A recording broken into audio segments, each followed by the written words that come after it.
The following video is containing me making a reaction video to a Degrassi YouTuber by the name of Ciara Reads and Writes. That she responded to a Degrassi Reddit thread, as she made a Degrassi Reddit thread about your unhinged Degrassi opinions, and I stepped in. So basically, what you're going to see is you're going to see the video. Well, I clipped my part in, and her talking about like her feelings towards my stuff. And of course, you'll see at the thing, you'll see the actual post I did and all that. And yes, Cuttergaki is me, Cutter Historical. I signed up for Reddit under the guise of the Japanese show Gaki no Sugai Rende and not really into the Degrassi thing. But then when I got to Reddit Degrassi by 2019, things were different. So I'm just reacting to her stuff and all that. And yeah, there is proof. Like, there is proof that, she did approve of this thing. And of course, you see on the screen that she did approve it. So basically, that's how it is. So I did get permission from her to make the statement, but we'll see what ends up happening. So here's run through this. Okay. I love when people have a paragraph, because as much as I talk about Degrassi, I love that y'all talk about Degrassi so much and have so much to say, because babe, we can go back and forth all day about talking about Degrassi. Anyway, Emma's actions in If You Leave, season 6, in which she was seemingly overreactionary to JT's death, Manny leaving her to go back home, and actions against Lakehurst were justifiable. I mean, the girl had someone in front of someone close to her house at a party that should have never taken place. And I don't even think she was overreactionary, because Emma as a character, she has always been emotional. She's always been an emotional character, a very reactive character, so I don't think she was overreactionary. I feel like it was very on brand for Emma as a character to react the way that how she reacted. If I'm being quite honest, like the way she reacted towards that. Especially also too, if we're going back before JT's death to when Jimmy got shot and Rick was... People even said that she was like being weird. She was underreacting. So it's just like, I feel like Emma as a character is always emotional, but in different ways of doing it, because she became very numb, very distant. She started hooking up with Jay. But yeah. all right. So yeah, like she said that, Emma is a reactionary person and all that. And I feel that in a way that she's got a point, because of the fact that, she underreacted with the whole Rick situation and all that. But the fact of the matter was that,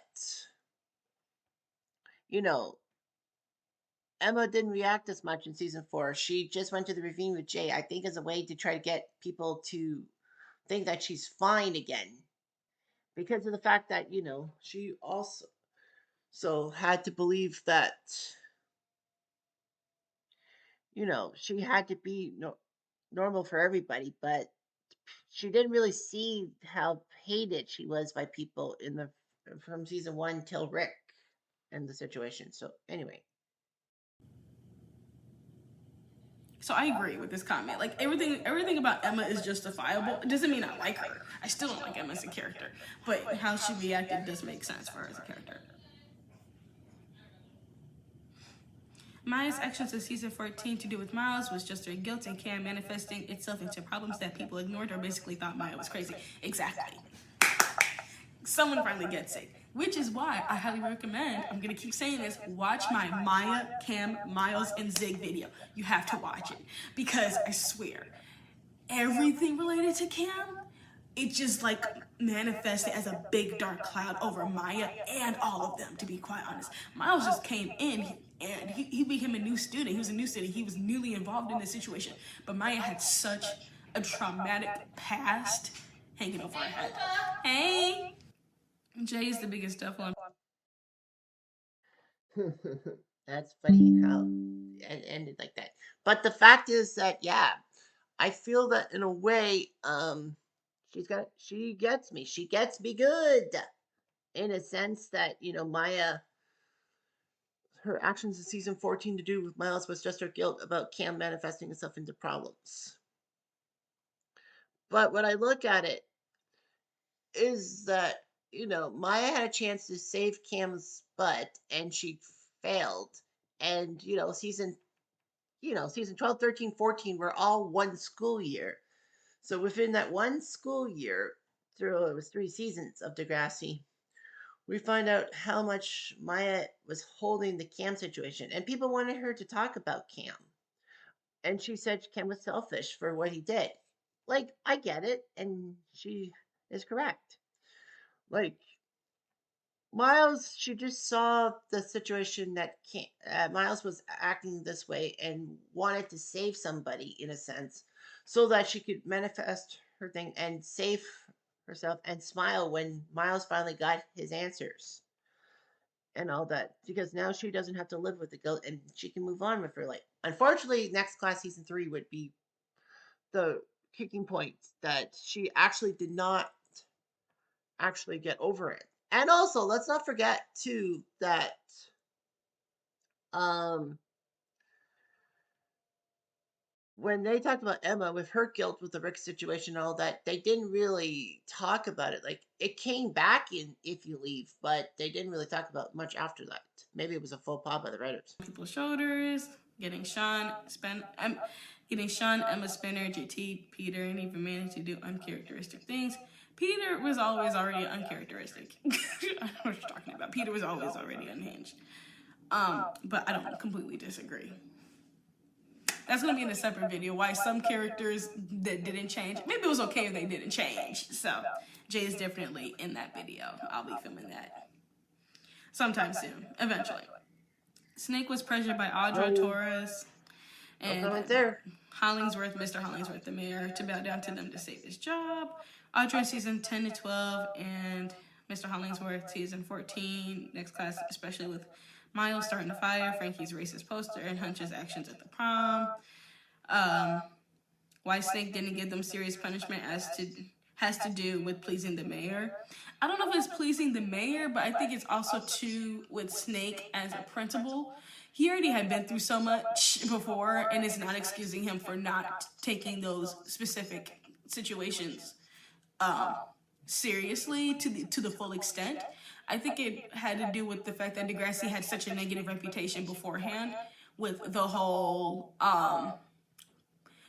it's so many, and these are not in complete order. Absolutely, of this isn't in complete order of how these situations happen. But Eli's play with Romeo and Juliet, with having the Ice Hounds come in, that whole situation going on with Allie doing the I Hate Holly J page and her nudes, with Eli finding Cam and streaking while on drugs in the school. What else? So many things have happened. Adam being thrown into the doors by those hooligans for being transgender and having Adam use a different bathroom. Those are 2 separate situations.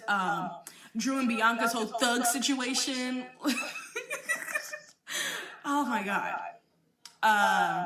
The fact that Darcy was lying on him, saying that he touched her or whatever when he didn't. This was before he was even a principal. This was with him as a teacher. Like, I feel like Snake has been through so much as a principal and a teacher at that school that when it came to next class and dealing with the Hollingsworth family, he was probably burnt out. Burnt out, numb, and scared of losing his job again. Because as someone whose parent was a principal for many years, my dad was a principal for a good portion of his career in education. It's not an easy job in terms of, I would say, having students punished in the correct way. It's not as easy as like, oh, just expel them. There's a lot of factors into it. There's not only the paperwork, but there's the school board you gotta take into account how they're going to come down on you for this situation, how parents in the parent-teacher organization view you and how they impact your job as a principal. Then there's the test scores and the pressure to overperform and do so well academically and have like these big numbers. And then plus also with being able to have such a welcoming environment, because teenagers are teenagers. Teenagers are messy. Teenagers are rude, especially when they're not raised correctly or even taught certain things like Adam's bullies. When you have kids like that, they make it so hard to run a freaking school. So Snake had a lot of things going against him. So I feel like with the Hollingsworth family, and because they did have money, they could have sued him. Would they have any right to sue him? No, but they would have, because they have money, and he's a principal at a community school. So it had nothing to do with the fact with pleasing the mayor, but I think it had a lot to do with power, and the Hollingsworth family had a lot of power. I actually totally agree with the situation she's presenting because of the fact that, you know, power is big. And, Hollingsworth being mayor and all that, he had the power and he had the money. So, Snake was groveling to him. In a sense, she's getting what I'm trying to get at. And the fact is that, Snake was a pretty good principal. Let's not forget that. I mean, is he the best principal ever? No. I think it's Hatzelagos, despite the fact that she kind of let Peter of a free reign. But the fact is that she's got a point, because the fact is that, it happened. And when you look at it, I mean, she talks about the Hollingsworth thing and doesn't really talk about Audra, but she makes a good point. They could make him lose his job permanently, because then everyone would be familiar with his track record of everything that has happened in Degrassi, going all the way back to Shark in the Water days. You know the video when they had the promo with Holly J and Sav in the room and the shooting and all that happening. Like they could bring all that up and be like, you were unfit to be within the education system, and they could have flagged him. They could have pretty much damaged his entire reputation and career working in education, because he'd been in education for so long. They could have ruined him. So I don't think it was pleasing them. It was because the Hollingsworth family had a lot of power and a lot of money, and Snake was probably scared. Oh yeah. And the fact that literally adding in the fact that Hunter was Hunter. When he sent the freaking bomb threat to, I think it was to Maya's house, he had no remorse for that. You don't know what kind of unhinged things that kid would do. This family has power, money, and they have really unstable children. Hunter would have blown up that school. He would have pew-pewed up that school. He was about to. But Miles and Frankie clocked it and they got him out of there. He would have pew-pewed up that school. And who would they put that on? Snake. And then the Hollingsworth family, like I said, with power and money, they would have sued him for not taking care of their child, when it's actually Mr. Hollingsworth's fault for being the parent that he is and not holding his children accountable and raising his children and being there for them. Clock it. Oh yes, that girl. Raditch, because I said Ratchet before. Raditch gets the blame for ignoring Rick, but his biggest mistake was ignoring the students when Rick came back, and also not doing anything in the aftermath to save his butt. Very much true. It's a lot. Like I said, Raditch as a principal wasn't the best principal either. I feel like just being a principal is so hard. And for Mr. Raditch, he reminded me of a very old school type of person, very old school principal, very much like they focused on academics, the numbers, and getting funding. When it came to the students' mental health, when it came to dealing with anything with bullying or anything like that, it's like they have tunnel vision. They don't pay attention to all of that. They know what's going on, but they have such tunnel vision because it's never been talked about. It's never been addressed socially. It's not something that is talked about in that time period, like they didn't really talk about bullying like that. They didn't talk about mental health. Mental health didn't exist to them at that time. It didn't exist to them.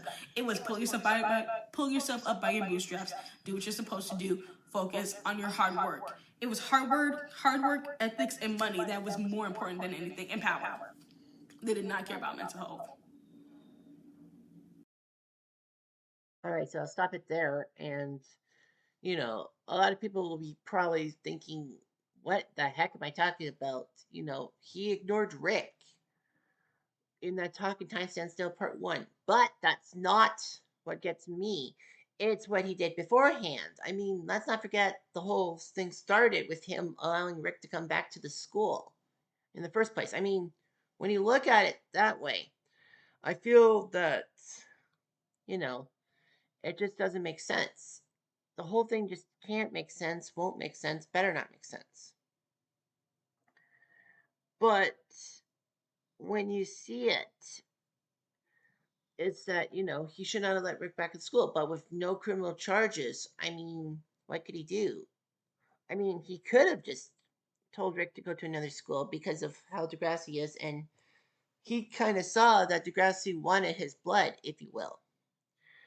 And, letting him back to school was a bad idea in the first place. He didn't even relay the information to the students in a sense. He only relayed it to Marco and Alex because they went to him and talked to him. I mean, an assembly or even some kind of video message would have probably been the best solution because, then if the students took action, then at least he said, oh, I could try. But of course, the aftermath sucked because he had a golden chance to fix the school in the aftermath. I mean, the school board would have fired him right off the bat or reassigned him in a sense right off the bat. But I think they gave him one more chance. And since he didn't do much and JT and Liberty took him to task over it, I think he was exposed. And the school board decided to reassign him because, after all, he worked long in the education system. And let's not also forget that it's possible that they probably were worried about them getting the blame and all that. So, anyway. So Mr. Radich was very much a product of his time and his upbringing. And he carried that into his profession as a principal, which is not good. Because he was a byproduct of his time and he wasn't open to learning, growing, and developing a safe school for the students. Because he even did that mess with Liberty when Liberty was trying to do something that was very informative and very serious and very important to the community for the school. He was like, "No, let's do something fun and cheery." Really? Are you not listening? Emma's clingy girlfriend. Um, to add on that note is that, they wanted to do Dracula, and it was not true to the source material because it was campy in a sense. Like, they wanted the school to move on, and Raj says it's too soon because of the Rick situation. Okay, that's fine, but all he could say is we need to keep postponing it until further notice. And then, Liberty and JT can work on their play, and everything would have been fine. And, the hatred would have been less.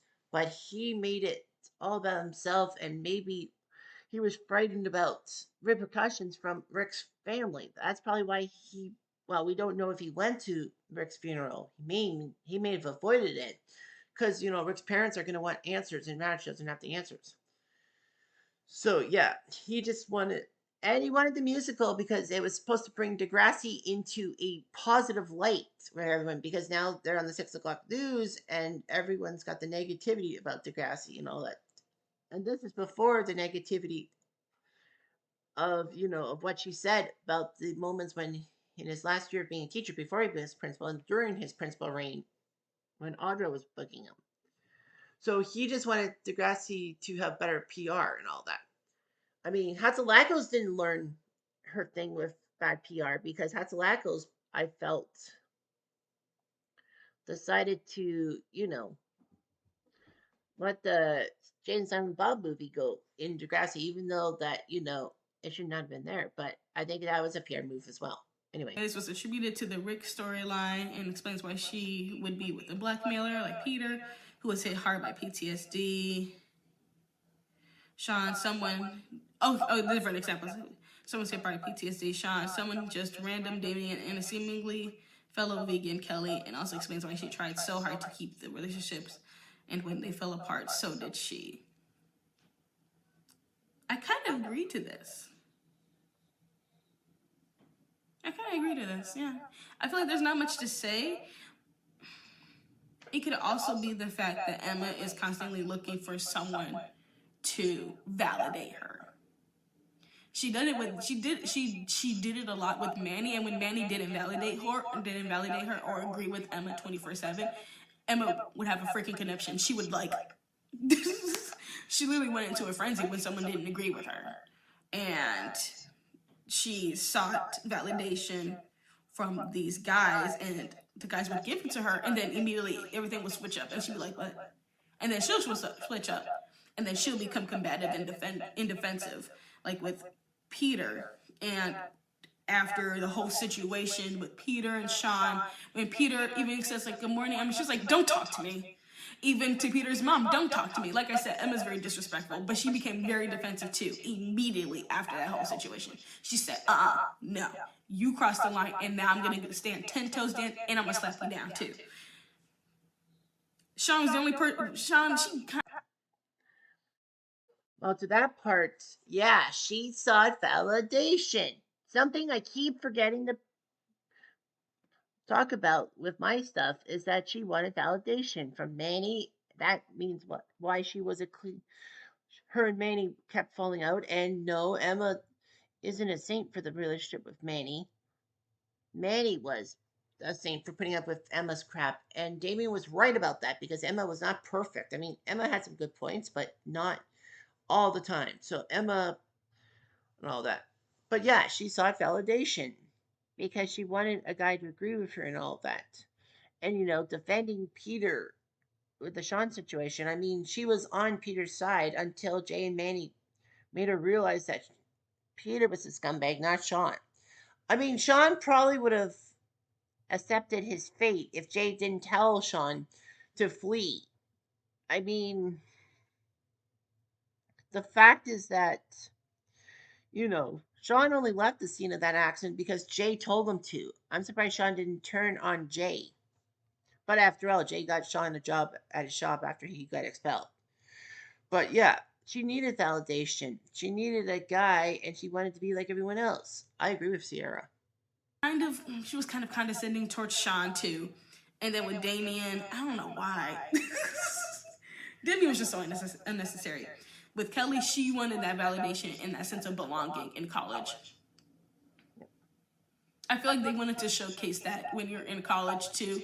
There are so many different ways to experience college. Like we had Paige, she struggled to keep up even though she was such a smart student in high school, and she always kept up with it. She was very much like a type A student, but in college, it was very hard for her to keep up. She didn't have the focus. It was just very hard for her. And then we had Manny, who was easily getting into theater and connecting with other people. She had a very easy time to adjust because she was able to bond with people who are more like her than in Degrassi, to be quite honest. And then we have Liberty. Liberty always excelled at doing whatever the fuck she wanted to do. Period, point blank. The sorority thing is a different story, but Liberty as a character, she so easily knows who she is and know who is worthy of her time.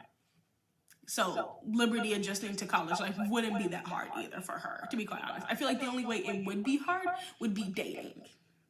Because she dated JT, but I would have loved to have seen Liberty have that experience of being a black girl on a predominantly white campus. I don't know if it was a predominantly white campus, but it looked like it because we had a whole bunch of white people and as extras. So it would have been interesting to see her as like dating as a black girl type of thing. I mean, we did get the comment from the one dude, be like, once you go black, you never go back. It's like, ugh, gross. But with Emma, I feel like it also shows that there's the other side where you do have a hard time adjusting. You have a hard time branching out because you're used to such a close-knit group of friends. And when everybody branches out, you have trouble with finding your people. And immediately she latched on to Kelly because Kelly was in the room and he was a guy. And he gave her that validation by being interested in her. Mm-hmm. Emma as a character was just clingy in general. and very much seeking a lot of validation.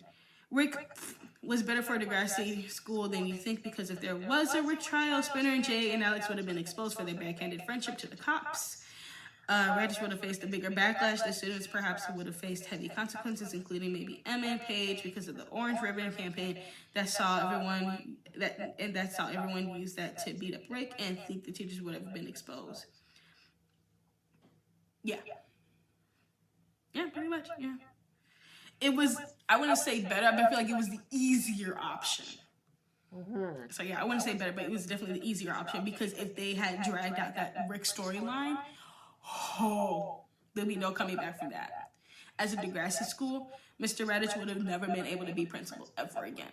I mean, we ended up getting Ms. Hasalakos as a principal for a little bit, but I think that was after after Shep had his whole situation with Claire. But I feel like since they had Radich there as a principal, they didn't have anyone contractually up next to be principal, or maybe the actor who played Mr. Radich had years on his contract to stay principal to be on the show. I don't know what the contract looked like. Unfortunately, the situation was that Dan Woods, the guy who played Radich, actually wanted to leave because at the same time as he was doing Degrassi, he was doing Chop Cut Rebuild, and because of how successful it was, he chose that over Degrassi. And it was easy because he was in LA at the time doing Chop Cut Rebuild, and you had to fly to Toronto, do your scenes in a certain amount of time, and then fly back. It would have been cheaper if he stayed in Los Angeles and he didn't have to fly to Toronto and back. Easier in his wallet and Degrassi's wallet. So yeah, Dan Wood said that if Chub Cut Rebuild had faltered, he probably would have been back at Degrassi for a guest spot or whatever it took. But they never let him back. They never gave him a chance to come back. That's one of the biggest regret. And yeah, she's right. I always say it would be better if Rick was on trial, but the Degrassi writers took the easy way out, the easier option. I totally agree with Ciara on this one. But maybe he had like a significant amount of time to be on the show. But if they did do that, maybe that school would have been in shambles afterwards. Like that would have been it would have been interesting though, because ain't no way that these characters would be friends with each other ever again. Jimmy would have never forgiven Spinner, Jay, and Alex. Not only would they been exposed, but I feel like Jay and Alex and Spinner, they would have served at least some type of jail time, or at least some type of what's the freaking word where you don't go straight to jail, but like especially if you're a minor, juvie, like a rehab or something like that. Rehabilitation type thing. Like they would have had community service. There you go. They would have done some type of community service. We wouldn't have seen them. We would not have seen these characters, and then that kind of interfered with them showing up in their contract, whatever, because they're getting paid to be on the show. But we wouldn't have seen Spinner, Jay, and Alex for a long time. Yeah. And thankfully, Sean didn't go to jail because clearly with the whole situation of the gun and when Sean and Rick were fighting back and forth over it, Sean was obviously just trying to save everybody, so obviously Sean didn't go to jail, and obviously he shouldn't have anyway, because it was clearly Rick who started it all in the first place. It would have been completely accidental. So, but if they did do a trial, Sean would have been on trial, even though obviously it was an accident, but he would have to say that under oath and everything, and then his parents would have showed up, maybe not, and then we really would have seen Sean go through a lot of trauma on the stand. Ooh, that would have been messy. But it would have been interesting though, but it would have been messy. And also Emma and Paige would have also gotten in trouble too for their Orange Ribbon campaign, literally at the height of Rick being treated the way he was. And then they would have found out what had happened at the dot too as well. Not saying that it was right, but they would have found out. They wouldn't have had grounds to like arrest anybody, but they would have been like, yeah, these were all Catholics. You guys were bullying him, and you guys also have to do community service. We would have lost a lot of main characters if they had a trial. And if we did see them, it would have been in passing. They would have had to focus on completely different characters. And I don't know if the writers and producers would have been ready for that. Well, yeah, that was my last take, I suppose. Yeah. I thought I did one on pill, but I guess not. But yeah, like the community service, they still would have probably showed up. They would have popped up like while probably doing community service, while doing their stuff and all that. You probably would have had some interactions, and the characters basically tell about the community service and how much guilt, if any, if they had about the Rick situation. But it would have been just in passing. They would have been in passing, and who knows how much community service and all that. Like hardened criminals get like 200 to 500 hours of community service to be served. I mean, like normal people, I think would be like 30 to 40 hours of community service. So if you can do it like 2 hours a weekend, that'd be like 15, like 4 hours a weekend. That would be like you can get it off at time in 7 to 10 weeks, which wouldn't be that bad compared to most. But yeah, yeah. I mean, she probably was thinking about juvie, but I mean, yeah, Jay would have had to do community service too. Jay would have been in jail because he was too old to be a teenager. Alex and Spitter, I don't think would have went to jail even after their thing. But after all, they might have went to juvie, and then once they turned 18, they would have been in the prison system. So yeah, that's how I feel about Sierra and the situation, and the fact that she agreed with me and all that. She did dispel a few things, but hey, whatever works. Anyway, I'm Jeff Diamond. Adieu.